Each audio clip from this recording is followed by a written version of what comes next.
Hey there, runners, hikers, and van lifers. Today, I'm going to show you one of my favorite things to do in this whole world, and that is trail running. So as you know, I changed the name of the channel to Run, Hike, Van Life. So I thought it'd be high time that I talked about trail running. Today, I'm here at Lakeside Mountain Bike Trails. I'm going to do a little run out here. I'm doing my little warm-up walk right now. And I'm just going to use this trail to show you why I love this so freaking much. There have been many times when we've been hiking down like the Foothills Trail or Table Rock or some hiking trail, and you would have some people come up behind you trail running, and it makes you think, I wonder if I can do that. So, you see things like that, and you're like, I think I need to try that. The next thing is, I had somebody at work, and they had like a bunch of running medals, and I was like, that looks pretty cool. I wonder if I could get a medal. And that's kind of where it all started. So I looked up some apps, and one was called 5K Runner, and that was by Fitness 22. And I ran that one. Then I progressed to the 10K runner, and I'm on the 21K runner. So let me just tell you, it gets a little addictive. It takes about 2.5 seconds to realize that running is mostly controlling your breathing. It's sort of like 80% controlling your breathing and 20% actually moving your feet. Then I had to learn about zone 2 running, and that is keeping your heart rate within a certain zone.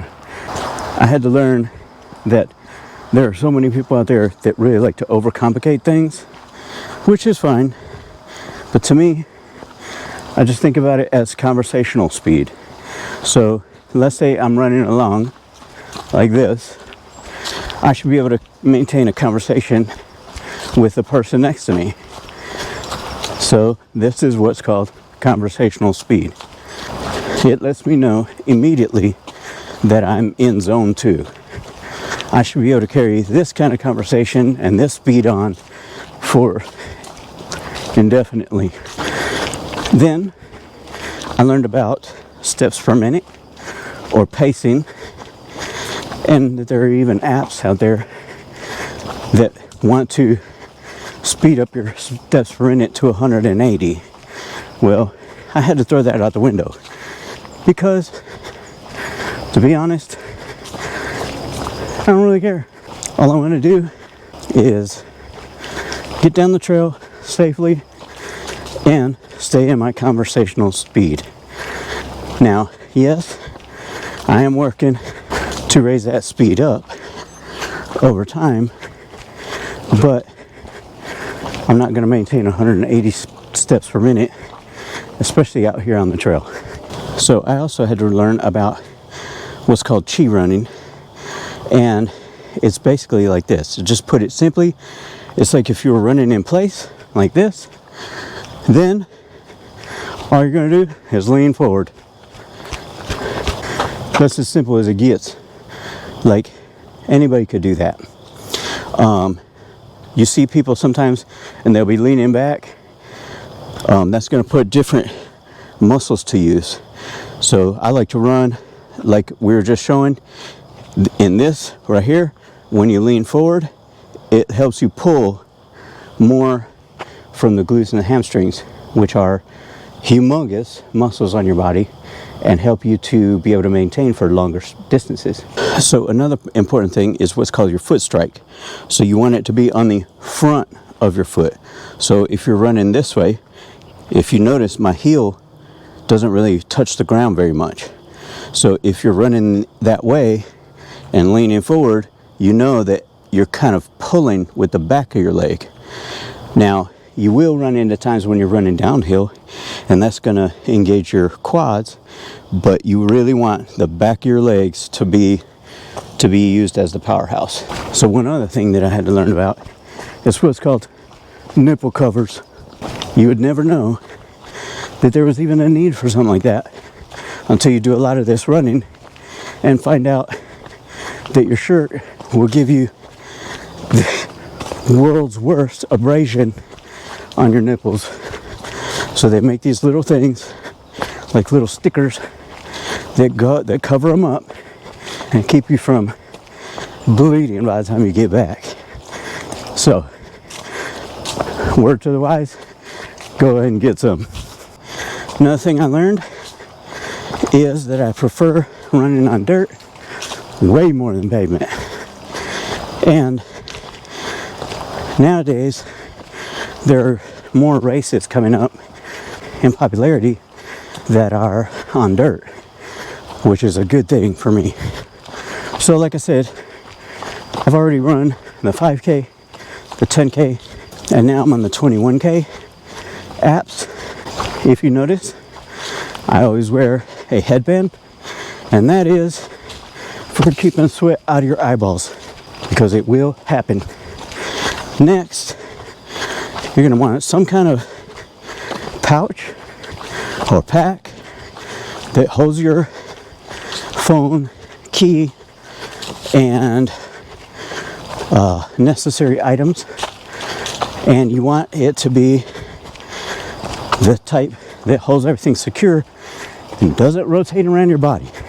Another key tip is, if you're using a water bladder, before you leave, you want to turn it upside down and suck all the air out of the bladder. Otherwise, you're going to sound like you're smuggling washing machines. What's crazy is that by the end of this year, I should be racking up about 1,000 miles this year. And I never would have guessed that that would even be possible. Okay, so let me show you something right here. So, yes, this is the world's tiniest hill. But let me show you power hiking. So power hiking is a way to go up a hill faster and easier. So what you're going to do as you're coming up the hill, all you're doing, pushing against your quads right here, and you can go up any hill easy as pie. Now, when I got into trail running, my main questions were, do you run the whole time? The answer is no. So what you're going to do, most people just run on things that are flat or downhill, and then they power hike on the uphills. Usually what I do is kind of the same thing, but I try to run up the hill as far as I can before I give up and say, whew, I need to power hike this bad boy. My next question was, do you do it with trekking poles? And yes, you can. Over in Europe, when they do these ultra trail races, they almost all use trekking poles over there. In America, we don't use them as much, but they definitely will help you, as long as they don't present a trip hazard for you while you're running.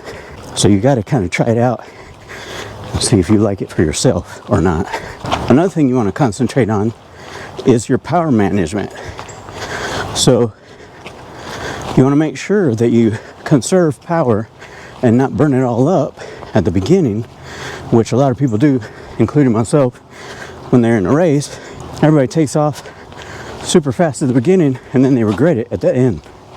So you want to always pay attention to your body and make sure that you have some left in the tank for all the way to the end. One of the early things I learned was that when you start to go up a hill, you're going to have a temptation to take really big strides to kind of get up the hill. And for me, that's a no-no at the beginning. You want to shorten up your strides so that way you maintain the same heart rate and steps per minute and don't hurt yourself. Later on, once you get stronger and you've been doing a million lunges and all that kind of stuff, you can take longer strides then. But at the beginning, I'd stay away from it. Now, some questions that you're inevitably going to have are, what's different about trail running as opposed to running down my street? Well, the first one is, you are going to use muscles you never even knew you had with regular running. That's the first thing.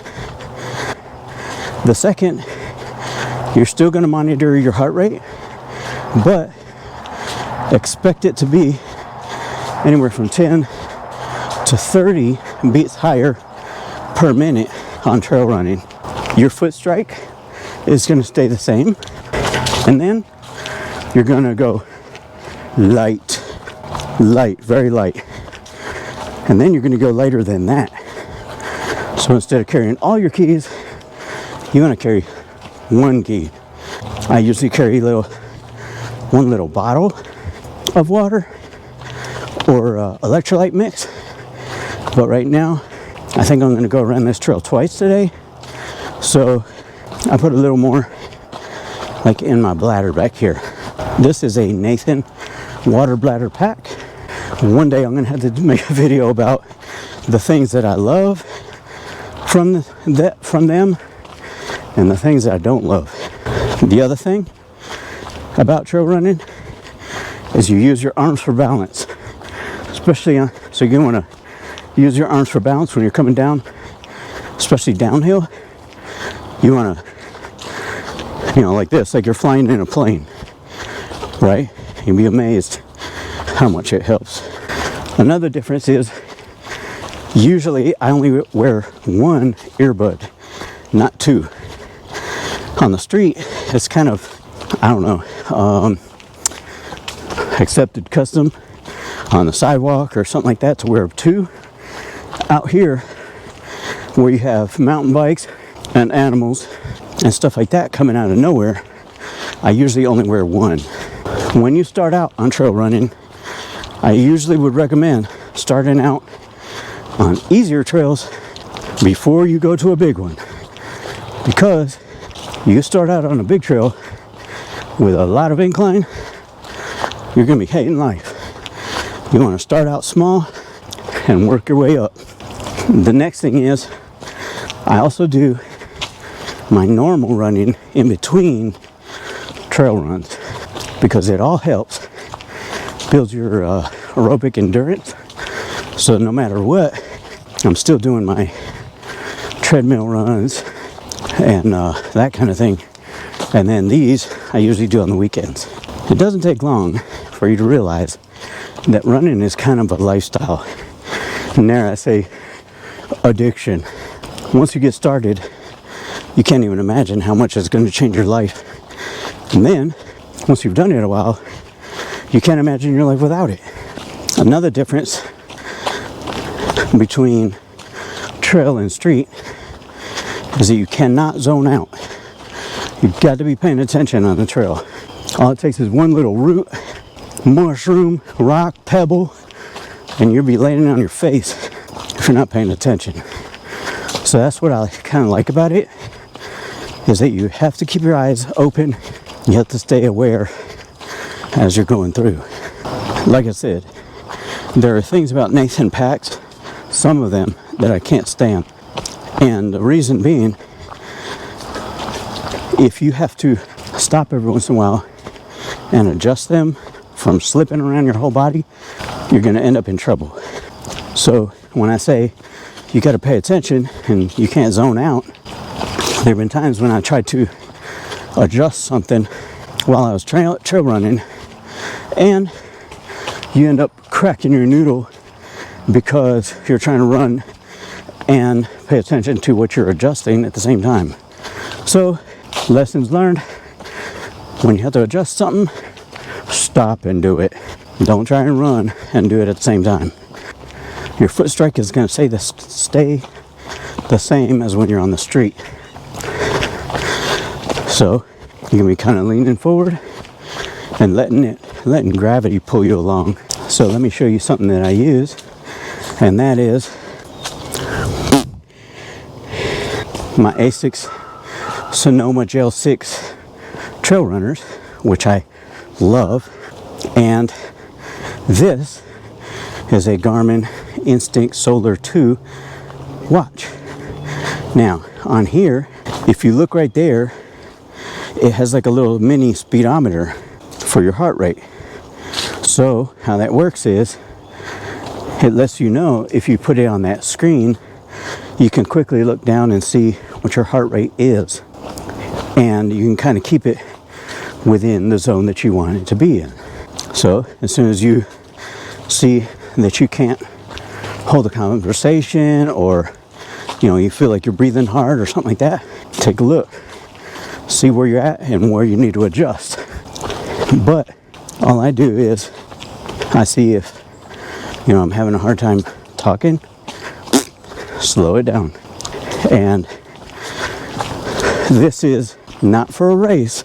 I'm not saying when you're in a race to do that, but when you're out here trying to run, anywhere from 5 to 10 miles, you better keep an eye on your heart rate, because you're going to want to keep it within range to make sure you get to the end. Another difference is that your miles per hour and your pace is usually going to be a little slower. So if you're used to running, let's say 5 miles an hour down the street, that's going to be more like 4 miles an hour on the trail. You don't want to push the speeds too far, because you're going to end up on the ground. You have a lot more to pay attention to: rocks, roots, and logs. So you have to, keep that in mind when you are running through the trails. Other than those differences, you can keep all the same stuff that you normally use for your street runs out here on the trail. So that's the end of my first ever trail running video. And if you'd like to see more of this kind of content, feel free to subscribe. Drop a comment down below about what you liked about today's video. And what I'm going to do is put 2 videos up to your right. They're going to give you more hints, tips, and tricks about running, hiking, and van lifing. So I'm going to continue down the trail, and hopefully y'all have a place to get out to this Saturday morning. It is beautiful out here. Peace.